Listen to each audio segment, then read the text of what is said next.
In 1980, there was a song called Bomb Iran. That's what I'm going to be talking about on this episode of the Driving with Rob podcast. 2 days ago, today is June 23rd, 2025, 2 days ago, President Donald Trump ordered the bombing of Iranian nuclear facilities. And everybody started losing their minds. It's a big deal. Of course, it's a big deal. Whenever the United States bombs anybody, it's a big deal. But it's not new. Go to YouTube right now and search Bomb Iran. This was a song that was out when I was 18 years old, and Ronald Reagan was running for his first term as president. This song was played on every radio station, country, rock, R&B, everybody played it, because it was a fairly universal feeling in the United States that we have to retaliate against the Iranians. And I want to give you a little background, not only talk about the song, but to talk a little bit about how we got to where we are. You have to go all the way back to 1978. During the Jimmy Carter administration, and Jimmy Carter had nothing to do with this. I'm not trying to blame Jimmy Carter. None of his decisions had anything to do with what was going on in Iran. You see, for many, many years, the Shah of Iran was the king. The word Shah literally meant king. And I've even heard revisionist history people say, oh, well, the Shah was put in as a puppet government by the United States. No, that's not true. Before the most recent Shah of Iran, his father was the king. So the Shah basically took over after his father's reign. And I didn't know this until just very, very recently, that the heir to the throne of Iran is living in exile. He's still alive. This is the son of the deposed Shah of Iran. This guy's official title at the time, when his father was still alive, was Crown Prince of Iran. Okay? But in 1978, just like so many European countries did 150 years earlier, the people decided they no longer wanted a king. Remember the No Kings protest they just had? Well, in 1978, the Iranian people had a revolution and sent the Shah, the king, into exile. Well, one of the things that they said was the reason they didn't like the Shah of Iran, or Iran, is because he was too progressive.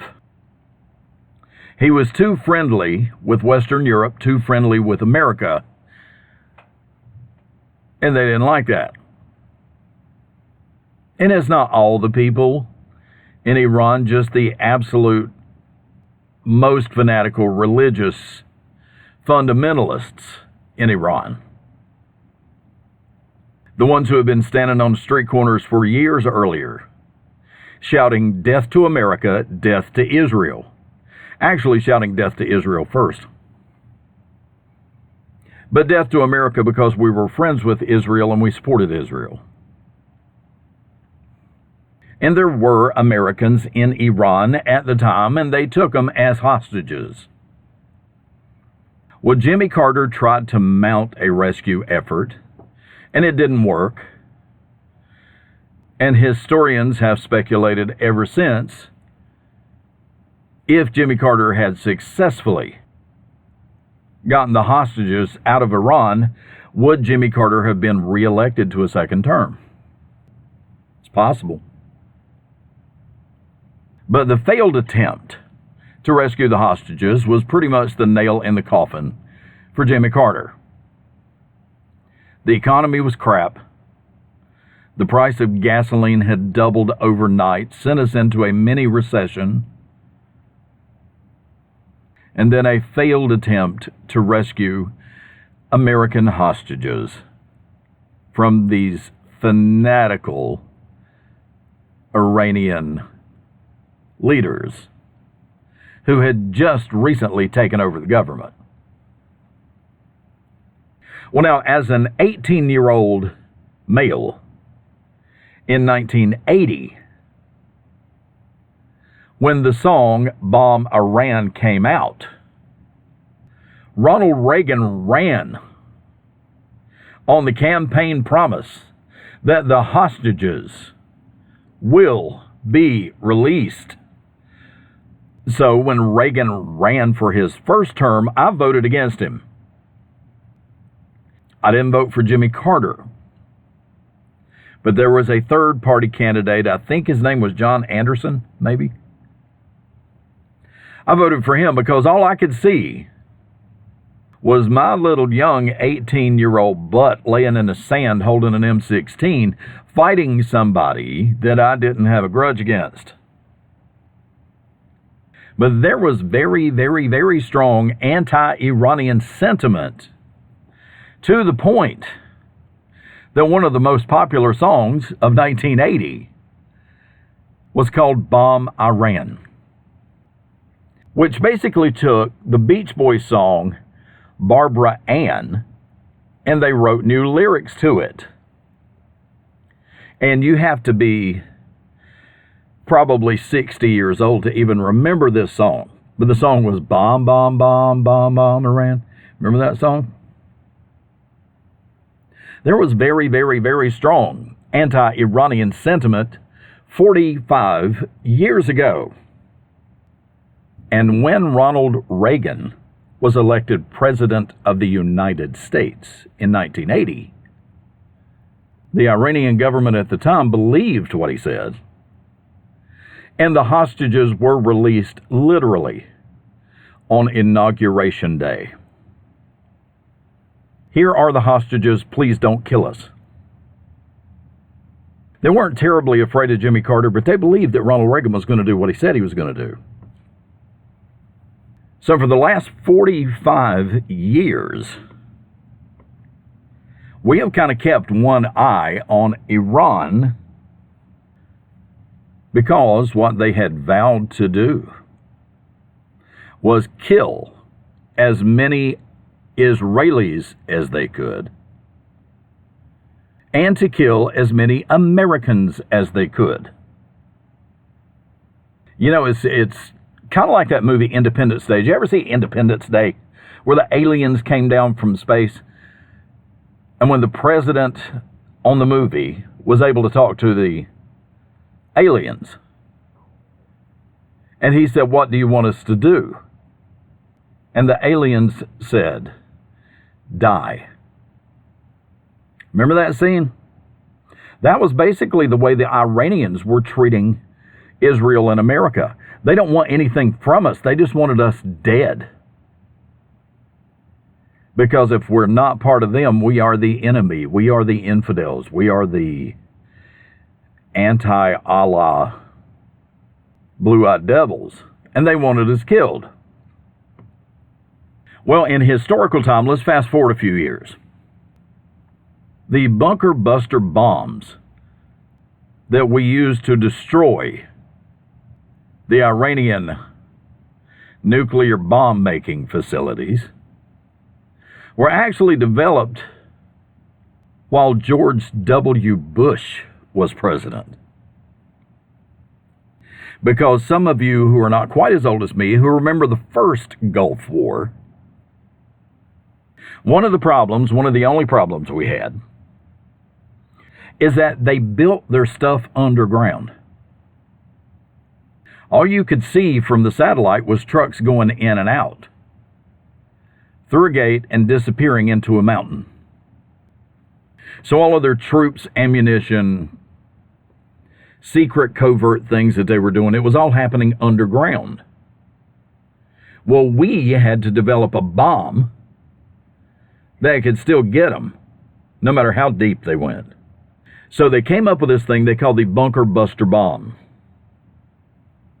And what made this different from conventional weapons is it didn't blow up on impact. It would actually burrow itself into the ground 100 feet, 200 feet, maybe more, and then it would blow up. Because all of our enemies were in bunkers. And we needed something that we could get to him with, no matter how deep in the ground he went. So they developed this bunker buster bomb about 25 years ago. And nobody remembers this either, but in 2008, when Hillary Clinton was running against Barack Obama for the 2008 Democrat primary, Hillary Clinton said, and this is a direct quote because I looked it up, "I want the Iranians to know that if I am president, we will attack Iran." Direct quote from Hillary Clinton. Look it up.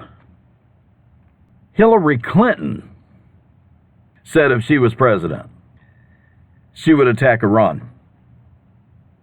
But see, y'all forgot about that. You all forgot that she said that. But she did. And in the Republican primary, when John McCain said basically the same thing, John McCain was attacked in the press for it. Oh, John McCain's a warmonger. If John McCain is elected, he's going to get us into a war in the Middle East. Even though Hillary Clinton said exactly the same thing. And that may be one of the reasons he lost in 2008, because he said he was going to bomb Iran. Barack Obama threatened the Iranians, but never really did anything. Now, keep in mind, the whole time all of this stuff is going on in United States politics, the Iranians are threatening to kill every Israeli and every American they could. They didn't want anything from us. They didn't want our land. They didn't want our resources. They just wanted us dead. They had continued to say this continuously, consistently during the Reagan years, the Bush 41 years, the Bill Clinton years, the George W. years, the Obama years. They never stopped saying it. We want to kill as many of you as we can. And recently, the Iranians have been trying to make friends with the Russians and the Chinese, who felt like the enemy of my enemy is my friend. But what they don't know, the Iranians hate you too. Russians are blue-eyed devils too. They hate you as much as they hate us. They want you obliterated just because. But at least they're not helping Israel. And again, the enemy of my enemy is my friend. So anyway, back on to the bombing of Iran. When I first heard about it, I was freaked out too, because I'm like, what is going on? Have we just started World War III? No, we didn't. And I'll tell you why. The Iranians, those in charge in Iran, the fanatical nation of Islam clerics that want anybody who doesn't believe what they believe killed, these fanatical, crazy terrorists.